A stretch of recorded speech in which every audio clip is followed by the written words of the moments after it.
ሰላም ለናታን አደራ ብላ ሰጠችው ደብዳቤ እንግዲህ አብጌል አግኝታለች ማለት ነው። እንደምንም እንግዲህ ናታንን ተከታትላ እሱ የት እንዳስቀመጠ ፈላልጋ ክፍሉ ገብታ ማግኘት ትችላለች። እንግዲህ ይህንን ደብዳቤ ከሁሉም ቀድማ ማግኘት ትችላለች። ናታን ሳይደርስባት ታያለች ወይስ አታነባለች ወይስ አታነበው የሚለው እንግዲህ አብረን የምናየው ይሆናል። እናንተም አስተያየታችሁን እስኪ ስጡበት። ሰላም ሰላም ውድ ቤተሰቦቼ እንዴት ናችሁ? ሰላም ናችሁ? ሰላማችሁ በያላችሁበት ስትበላችሁ ዳጣ ክፍል 71 ተለቀዋል። ውዶቼ በባለፈው እንዳየነው እንግዲህ ዳጣ ናታንን እንግዲህ አስጨንቃው ሰላም ምንድነው አስቀመጠችው አሳየኝ ብላ እንግዲህ ስታስጨንቀው ናታንም ሊያሳያት ነበረ። ይዞ እንግዲህ ሳሎን ውስጥ ቁጭ ብሎ ሊያሳያት ስል አብጌል እንግዲህ ስትከታተላቸው ነበረ። ያው ቪዲዮ ልትቀርጻቸው ነበረ። በአጋጣሚ ደግሞ ዳጣ አይታታለች ማለት ነው። የሆነ ሰው ሲያለ ብላ እንግዲህ ሳያዩት ደብዳቤውንም መመለስ ችሏል። እንግዲህ ናታን ወደ ክፍሉ ሲመለስ ደግሞ አብጌል ስትከታተለው ነበረ። ተከታትላ እንግዲህ የት እንደደበቀ እያየችው ነበረ። ያው መጀመሪያ አስቀምጠው ቦታው ቢቀይረውም ግን እሷ አብጌል እንግዲህ ተስፋ ባለመቁረጥ እንግዲህ አሁንም እየፈለገች ትገኛለች ማለት ነው። ምን እንደሆነ ለማየት ለማወቅ ማለት ነው። በሌላ በኩል ደግሞ አቶ ደረጀ እንግዲህ አሁንም በጣም ተጨንቋል ማለት ነው።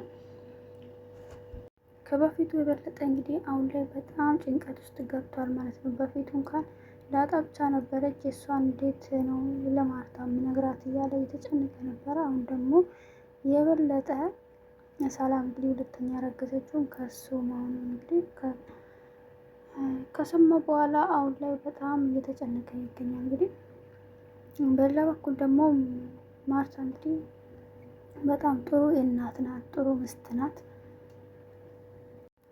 ይህን ስትሰማ ደግሞ ምን ልትል ትችላለች? ምላሿስ ምን ይሆናል?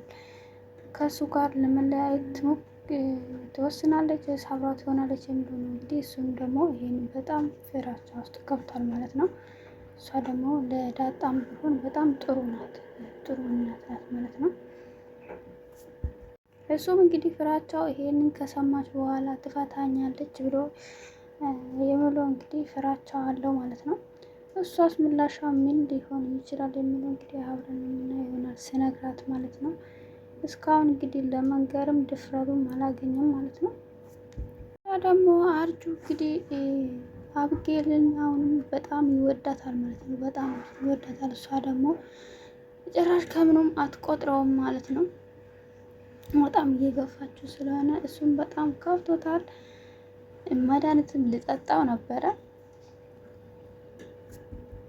ሌላ ቅምጥል ናት እንግዲህ ቅምጥልም በራሷ በኩል በጣም ከፍታት ነው ያለው። በቤተሰብ ጉዳይ ቤተሰብ እንግዲህ ቤተሰብ ስምምነት ካሌለ ቤተሰብ ፍቅር ካሌለ ለልጆች ምን ያህል ተጽዕኖ እንዳለ ያሳያል ማለት ነው። እንግዲህ ቅምጥል ቤተሰቦቿ ስለተጣሉ እሷ ደግሞ እንደዚህ በጣም ከፍታት ነው ያለችው ማለት ነው። ትምህርቱን ላይ እስክትቀር ድረስ ቤተሰብ ሰላም ካልሆነ ፍቅር የቤተሰብ ፍቅር ካሌለ ልጆች ምን ያህል እንደሚጎዱ ማሳያ ናት ማለት ነው። ቅምጥል እንግዲህ ስንመጣ ደግሞ እንግዲህ ናታን መጀመሪያ ላይ በሩ ቆልፎ ነበር የወጣ። በሩ ቆልፎ ሲወጣ እንግዲህ በጣም ተናዳ ነበረ። እንዴት ይቆልፋል? ለእኔ ሳያሳይ ለዳጣ ሊያሳየው ነበረ ብላ እንዴት ነው ለሷ የሚያሳየው ብላ በጣም ተናዳ አለች። እንግዲህ ስለሱ እያታደስ ያለ በረንዳ ላይ ስለነበረች እንግዲህ ወደ ታች አርጁን ከቅምጥል ጋር ቁጭ ብላ ስታየው ታናደደች ማለት ነው። ከእሷ ጋር ምንድን ነው የምሰራው ብላ ወጣ። እንግዲህ ቅምጥልንም በጥፊ መታቻት ማለት ነው። እሷን ብቻ ሳይሆን ደግሞ አርጁንም ከኔ ራቅ ብላ ካሁን በኋላ እዚህ እንዳላገኘ አለበለዚያ ለፖሊስ ደውላለሁ ብላ እሱንም በጥፊ መምታት ትችላለች። እንግዲህ አሁንም በድጋሚ እንደውም መጀመሪያ ራሱን ሊያጠፋ የነበረ ሰው አልሞትም እንደውም አልሞትልሽም ብሎ እንግዲህ ሀሳቡን መቀየር ይችላል ማለት ነው። በሌላ በኩል እንግዲህ አብጌል ደግሞ ለእናቷ ስለ አባቷ ስታወራ ነበረ። አባዬ በጣም ተጨንቋል። አሁን ምንም ጠይቄው ነበረ ምንም አልነገረኝም ስትለው ነበረ። እንግዲህ አባትሽ ለእኔ ያልነገረ እንዴት ላንቺ ይነግርሻል ስትለው ነበረ። አባዬ በጣም ተጨንቆ ነው ያለው እያለችው ነበረ። እንግዲህ አባትሽ በጣም ጠንካራ ነው ይሄንን ያልፈዋል ስትለው እንግዲህ አብጌል በጣም ተጠራጣሪ ናት ማለት ነው። ሆኖም ግን ጥርጣሬዋ ደግሞ ሁሉም ጥርጣሬዋ ትክክል ነው ማለት ነው።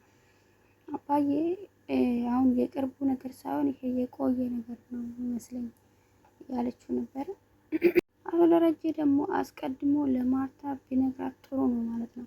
እንግዲህ አብጌል አሁን በዛም ሆነ በዚህ ይሄን ነገር ምስጢሯ ቀድማ የምትደርስበት ነው ይመስለኝ።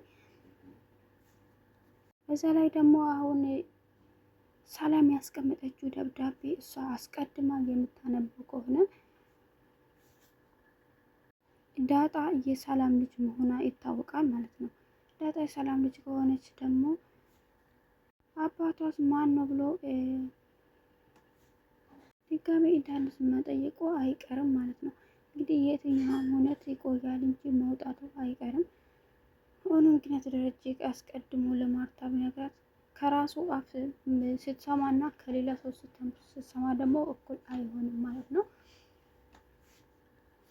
እስካሁን አብጌል ያገኘችው ደብዳቤ አስቀድማ እሷ ታነባለች ወይ ደግሞ ናታን ይደርስበታል የሚለው ነው። እንግዲህ ናታን አስቀድሞ ካልደርሶበት ካልተቀበላት እሷ ካነበበችው በአንዴ ሁሉም ሰው የሚሰማ ይሆናል ማለት ነው። ዳጣም እንግዲህ አዲስ ነው የሚሆንባት። ምክንያቱም ዳጣም እናቷን እስካሁን ድረስ አታውቅም። እሷም ይሄንን ታውቃለች ማለት ነው። ዳጣ ስታውቀው ምን የምትል ይመስላችኋል? ምንስ ትሆናለች? ምንስ ትላለች? እንግዲህ አጠገቧ እናቷ አጠገቧ ሆና እናትን እየናፈቀቻት ነው ያለችው። ይህን ስትሰማ ደግሞ ምን ትል ይመስላችኋል? ማርታ ስትሰማ ምን ትላለች የሚለው ነው። እንግዲህ ይሄ ምስጢር ከወጣ ምን የሚፈጠር ይመስላችኋል? የሚቀጥለው በክፍል 72 እንግዲህ አብረን የምናየው የሆነ ወንዶችዬ ሰላም ሁኑልኝ። ሰብስክራይብ እያደረጋችሁ ቤተሰቡን ላይክ አድርጉ። እወዳችኋለሁ።